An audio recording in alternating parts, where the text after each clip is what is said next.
TOX Pressotechnik state-of-the-art joining and servo press system, ElectricDrive Core, mainly consists of three different parts. First, the reliable mechanics, our electric power drive. Second, the compact servo controller, the power module core. And lastly, the TOX software, here displayed on an HMI panel UDI screen. The power module core has the primary task of controlling the servo motor. The application runs on the power module core and evaluates the force sensor and distance signals. The sensor evaluation is provided by the edge unit, our decentralized intelligence. In addition to these integrated sensors, the system can be extended by means of external decentralized measuring instruments, such as an external load cell, which can be installed below the component. On one hand, this means closed-loop monitoring performed on the power module core, or pressing in more precisely by switching to external sensors during the movement. The TOX software completes the picture. It can be displayed either on a line PC, a customer PC, or an optional TOX UDI panel. Our electric power drive mainly consists of the following components: the housing, the servo motor with integrated resolver, the gearbox, the belt transmission, and lastly the internal spindle, in this case a planetary or rotor screw. We also integrate a force transducer and the decentralized intelligence, the edge unit. Us at TOX Pressotechnik already have over 45 years of experience in the field of pressing and joining. This all started with the power package, the pneumo-hydraulic air-over-oil press system. We have been supplying our customers with our electromechanical press systems since 2002. This system is commonly referred to as a servo press or a joining module. And now we've included all of our pressing experiences and combined them with our passion for press force to develop our latest electric drive core. We can offer the best fit for your inquiry, perfect solution from our broad product range. Just let us know your application description and ask for a quotation. If you do not yet know the press force you need, we can also carry out tests with your component in our technology lab. This way we can confirm calculations, and actually the lab results are always quite fascinating. Based on our interpretation of the application and the calculation of the process, you will receive an estimate of the cycle time, energy consumption, and expected service life, tailored for your application. Applications for our electric drive core are really diverse. Classic sheet metal connections such as clinching, press fitting or classic assembly processes, holding, joining as for fuel cells and battery stacks, and many more. Now let's look into a product demonstration and some insights into our TOX software. So what I have here is our demonstration unit. This is an EQEK5, which means it can push a maximum of 5 kN. I do have the spring here, which I can mount using this sleeve onto the drive. Alright, now on my computer I do have the TOX software latest version installed.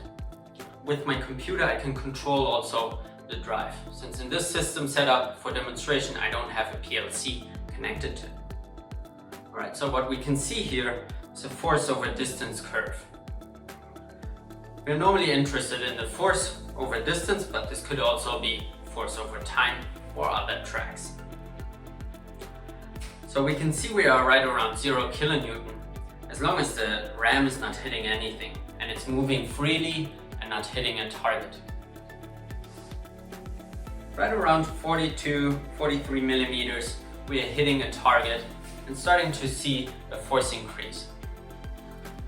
We finish this process roughly at 1 kN and drive back to home position. Let me drive and execute this process once again.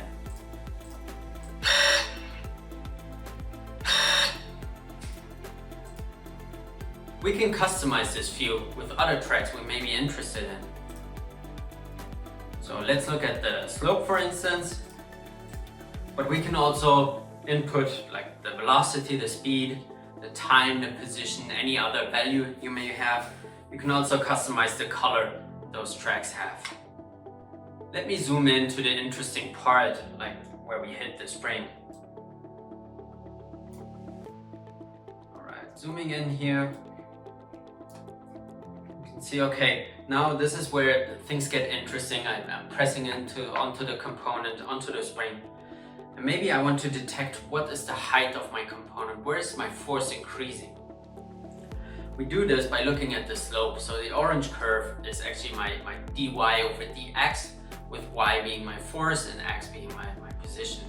So that's the first derivative of force over position. Of course, we can, it's bouncing around zero as long as there's not happening anything. But once the slope is changing, the orange curve will jump up to a higher value. And that's something we can monitor. So any window inside of this curve can monitor the slope as well. Here we can see, for instance, window number 2 predefined. Window number 2 is interesting. It has an entry direction defined from left to right, also an exit direction from inside to the top, and lock bars on the bottom and right hand side. What you can see here is also a small X marking a yield point has been detected. So that's where our window has a math function for monitoring, where you say, okay, I want to detect what is the height of my component, where does my slope jump above a predefined value. So if I twist the sleeve now, I'm increasing the distance of my slope. So the curve will naturally move to the right.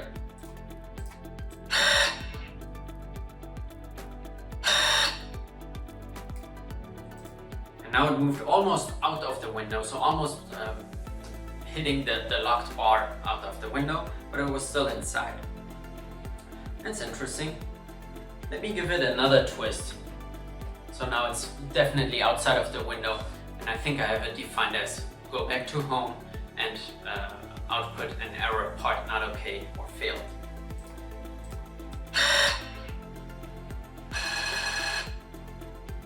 You can hear it, I think, and also see now this window is turned red.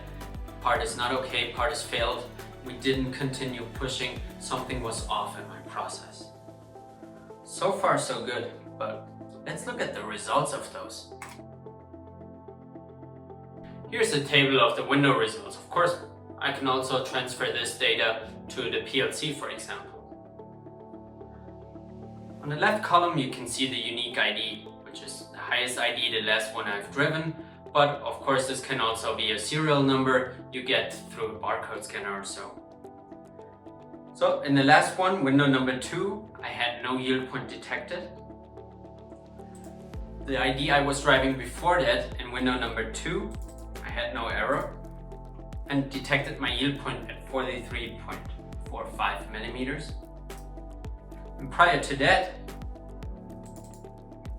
window number 2, I detected the yield point at 42.03 millimeters. Of course, in between I turned the sleeve and therefore the yield point was moving out. Right, one last thing I've not shown you yet is I can save this view if I like it as a favorite.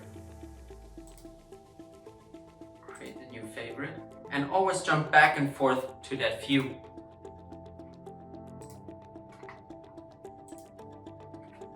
Now I can turn this back in and drive my cycle again. Oh, but we do see our last run, our last cycle was failed. So we need to reset the error first. Drive the cycle.